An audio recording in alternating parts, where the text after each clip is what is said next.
कहते हैं भागीरथ अपने पुरखों को तारने के लिए गंगा को धरती पर लाए थे। अब गंगा पार्टियों को तारने का जरिया बन गई है। सबका उद्धार करने वाली गंगा का अब राजनीतिक दल क्या वाकई उद्धार कर पाएंगे? सबके अपने वादे हैं, अपने सपने हैं। इस बार पार्टी नई है, गंगा वही है। पहले गंगा का बेटा था, अब बेटी भी आ गई है। सालों से गंगा की निर्मलता पर सवाल थे, सवाल अब भी कायम है। लगातार कोशिशें हुई, वादे किए गए, दावे किए गए, लेकिन गंगा की कोई बहुत बड़ी तस्वीर बदल गई हो, ऐसा नहीं है। साल दर साल गंगा ज्यादा प्रदूषित ही हुई है। मुझे तो मां गंगा ने बुलाया है। हमारे प्रधानमंत्री यहाँ है। क्या सिर्फ राजनीतिक मुद्दा बन गई है गंगा मैया? राजनीतिक दलों को गंगा का सहारा, वोट बैंक की राजनीति बना रही गंगा को बेसहारा। क्यों राजनीतिक दल खेल रहे हैं भावनात्मक कार्ड? आखिर कब तक होती रहेगी गंगा पर राजनीति? यह महज इत्तेफाक है। 38 साल पहले इंदिरा गांधी ने गंगा की निर्मलता को बनाए रखने का वादा किया था। अब पोती प्रियंका गांधी मां की निर्मलता जांचने गंगा की सैर पर है। 5 साल पहले प्रधानमंत्री नरेंद्र मोदी को मां गंगा ने बुलाया था। वे गंगा का बेटा बनकर आए थे।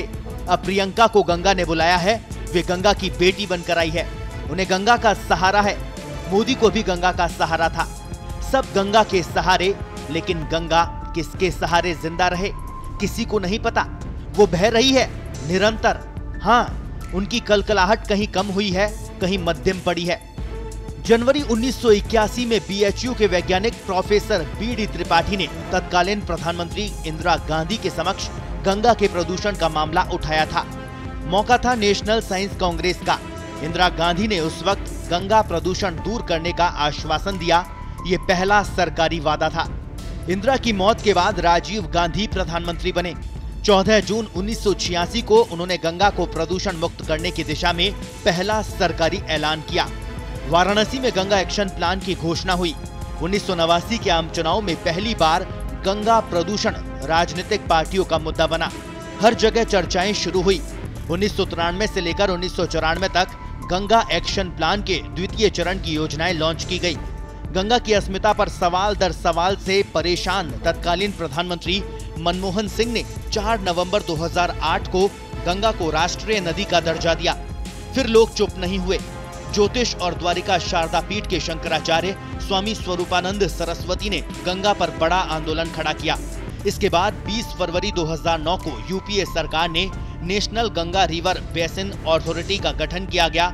2014 में नरेंद्र मोदी वाराणसी से चुनाव लड़ने पहुंचे और उन्होंने प्रचारित किया कि मुझे मां गंगा ने बुलाया है।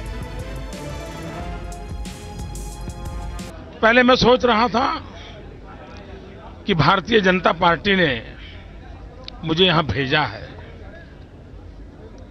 फिर लगता है शायद मैं काशी जा रहा हूं, लेकिन आज यहां आने के बाद लगता है कि न मुझे किसी ने भेजा है, न मैं यहां आया हूं। मुझे तो मां गंगा ने बुलाया है। और एक बालक जैसे अपनी मां की गोद में वापस आता है, वैसी मैं अनुभूति कर रहा हूं। चुनाव जीतने के बाद मोदी प्रधानमंत्री बने। जून 2014 में उन्होंने नमामि गंगे परियोजना की घोषणा की। इसके बाद इस प्रोजेक्ट के लिए 20,000 करोड़ की मंजूरी दी गई। इस बीच गंगा को बचाने के लिए हरिद्वार में आमरण अनशन पर बैठे प्रोफेसर बीडी अग्रवाल ने जान त्याग दी। इतना सब कुछ हुआ, पर सवाल वही खड़ा है, क्या गंगा आचमन के लायक हुई? हमारे प्रधानमंत्री यहाँ है। लेकिन पूरी दुनिया में तो घूमा है। चौकीदार चोर है। चोर है। अभी 5 दिन पहले राष्ट्रीय हरित न्यायाधिकरण यानी एनजीटी ने एक महत्वपूर्ण आदेश दिया है। सरकार को प्रमुख स्थलों पर गंगा जल की गुणवत्ता को हर महीने सार्वजनिक करना होगा। बोर्ड लगवाना होगा कि गंगा का पानी नहाने और पीने योग्य है या फिर नहीं। लेकिन चुनावी शोर में यह आदेश कहीं गुम हो गया। चर्चा है तो गंगा के बेटे और बेटी की। गंगा के सहारे चुनावी वैतरणी पार करने की हर जुगत लगाई जा रही है। एनजीटी के आदेश पर 2 मई तक पालन नहीं होने पर उत्तर प्रदेश, बिहार, झारखंड और पश्चिम बंगाल पर पर्यावरण क्षतिपूर्ति का जुर्माना लगेगा। तीनों सरकार फिलहाल इस आदेश पर चुप है। कुछ भी हो, चुनाव आते ही गंगा चर्चा में है। इसके बाद नई सरकार आ जाएगी, बेटी और बेटे को भी नया काम मिल जाएगा। गंगा की निर्मलता के लिए बोर्ड लगा या नहीं, ये देखने की फुर्सत तब किसको होगी, ये भी सवाल गंगा प्रेमियों के जेहन में है। पत्रिका टीवी के लिए लखनऊ से महेंद्र प्रताप सिंह की रिपोर्ट।